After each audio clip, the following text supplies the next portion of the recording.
Ninakusalimu kwa jina lipitalo majina yote, jina la Bwana wetu Yesu Kristo. Karibu katika mfululizo wa masomo ya kesha la asubuhi, leo ikiwa ni Agosti 27 mwaka 2026. Tuombe. Baba yetu mwema uliye mbinguni, jina lako litukuzwe sana. Ninakushukuru kwa nafasi hii ya pekee uliyotupatia asubuhi ya leo. Watoto wako wa kiume na wa kike tumekuja miguuni pako ili tujifunze neno lako. Enda nasi siku ya leo, tusamehe dhambi zetu, tuongoze na ututakase katika jina la Yesu. Amina. Mada ya leo na kichwa kinachosema muungano pamoja na Kristo. Imejengeka katika kitabu cha Warumi sura ile ya 13 aya 14.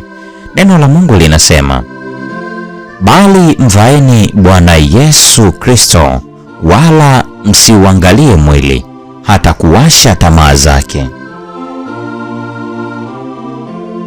Ili kutimiza wokovu wa wanadamu, Mungu hutumia njia mbalimbali. Anazungumza nao kwa neno lake na kwa wahudumu wake. Yeye hutuma kwa njia ya Roho Mtakatifu ujumbe wa onyo, wa karipio na wa maelekezo. Njia hizi zimekusudiwa kuangaza ufahamu wa watu, kuwadhihirishia wajibu wao na dhambi zao na baraka ambazo wanaweza kupokea, kuamsha ndani yao hisia ya uhitaji wa kiroho ili wapate kumwendea Kristo na kupata ndani yake neema wanayoihitaji. Kila mtu binafsi kwa tendo lake mwenyewe, ama anamwondoa Kristo kwake kwa kukataa kuthamini roho wake na kufuata mfano wake, au anaingia katika umoja binafsi na Kristo kwa kujinyima imani na utii. Ni lazima sisi kila mmoja kwa ajili yake mwenyewe amchague Kristo, kwa sababu yeye alitangulia kutuchagua.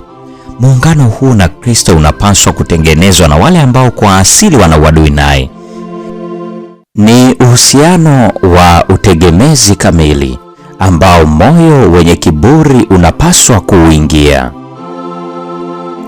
Hii ni kazi ya siri, na wengi wanaokiri kuwa wafuasi wa Kristo hawajui lolote kuihusu. Wanamkiri Mwokozi kwa jina tu, lakini si kama mtawala pekee wa mioyo yao. Kuukana utashi wao wenyewe, labda kitu walichokichagua kuwa lengo la upendo wao au kuwa kazi yao, kunahitaji jitihada ambazo kwa ajili ya hizo wengi huingiwa na wasiwasi na kusita na kugeuka nyuma. Lakini vita hivi ni lazima vipiganwe na kila moyo ambao umeongoka kweli kweli. Ni lazima tupambane na majaribu ya nje na ya ndani. Ni lazima tupate ushindi juu ya nafsi, tuyasulubishe mapenzi na tamaa. Na hapo ndipo muungano wa Roho na Kristo huanza. Baada ya muungano huu kutengenezwa, unaweza kuhifadhiwa tu kwa jitihada endelevu za dhati na za uangalifu. Kristo hutumia uweza wake kuhifadhi na kulinda kifungo hiki kitakatifu, na mwenye dhambi yule mtegemezi asiyejiweza ni lazima atende sehemu yake kwa nguvu zisizochoka.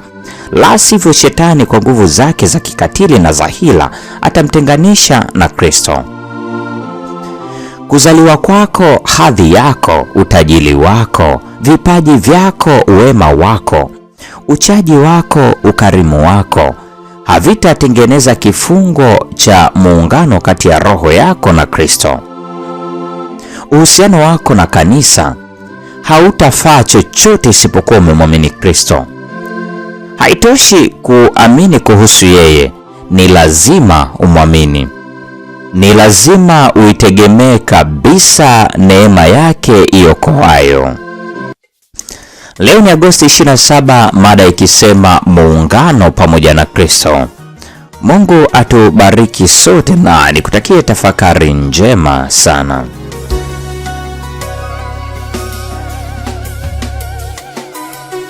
Nyakati tunapitia uzoefu mgumu sana, tujaribiwa kurudi nyuma, hatimaye kukata tamaa. Ni kweli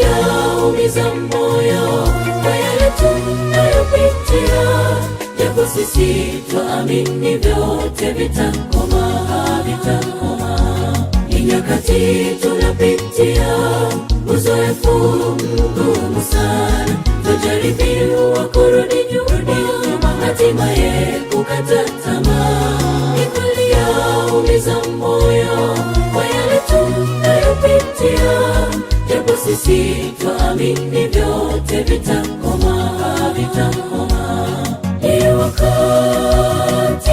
wakati wa kusimama tena, mwendo tukaze, mbele tusonge, ya nyuma yasitukatishe tamaa, tuwe na imani tu, Mungu ametangulia, hakika tutafika tu.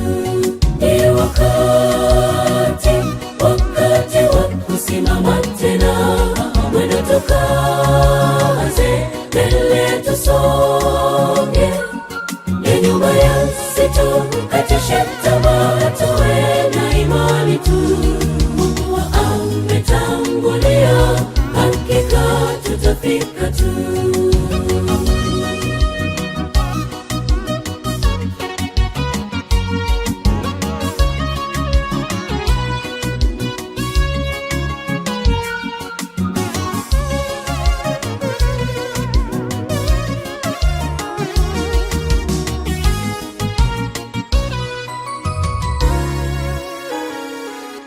Sasa umtazame Bwana Yesu, yuko upande wako. Ile udhanilo ni gumu, yeye hurahisisha. Ujipe moyo mpendwa, simama kwa ujasiri, mbele yako tazama, ni wakati wa kusimama tu. Na sasa umtazame Bwana Yesu, yuko upande wako. Ile udhanilo ni gumu, yeye hurahisisha. Ujipe moyo mpendwa, simama kwa ujasiri, mbele yako tazama, ni wakati wa kusimama tu. Ni wakati wa kusimama tena, mwendo tukaze, mbele tusonge, ya nyuma yasitukatishe tamaa, tuwe na imani tu, Mungu ametangulia, hakika tutafika tu. Ni wakati wa kusimama tena, mwendo tukaze, mbele tusonge, ya nyuma yasitukatishe tamaa, tuwe na imani tu, Mungu ametangulia, hakika tutafika tu. Ni wakati wa kusimama tena, mwendo tukaze, mbele tusonge, ya nyuma yasitukatishe tamaa, tuwe na imani tu, Mungu ametangulia, hakika tutafika tu. Ni wakati wa kusimama tena, mwendo tukaze, mbele tusonge, ya nyuma yasitukatishe tamaa, tuwe na imani tu, Mungu ametangulia, hakika tutafika tu.